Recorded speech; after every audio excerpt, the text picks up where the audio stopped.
کبھی سوچا ہے کہ جب آپ نماز کے لیے کھڑے ہوتے ہیں تو جسم زمین پر ہوتا ہے، مگر حقیقت میں آپ زمین و آسمان کے رب سے براہ راست بات کر رہے ہوتے ہیں۔ حدیث قدسی ہے، اللہ فرماتا ہے میں نے نماز کو میرے اور میرے بندے کے درمیان آدھا آدھا تقسیم کر دیا ہے۔ جب آپ کہتے ہیں الحمدللہ رب العالمین تو عرش سے جواب آتا ہے کہ میرے بندے نے میری حمد کی، اور جب آپ الرحمن الرحیم پڑھتے ہیں تو رب کہتا ہے میرے بندے نے میری تعریف کی،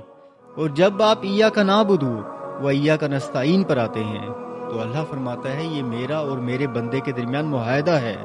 میرا بندہ جو مانگے گا میں عطا کروں گا۔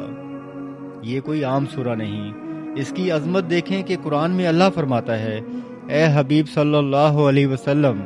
ہم نے آپ کو 7 بار بار پڑھی جانے والی آیات عطا فرمائیں، اور قرآن عظیم بھی، یعنی ایک طرف پورا قرآن اور ایک طرف یہ 7 آیتیں۔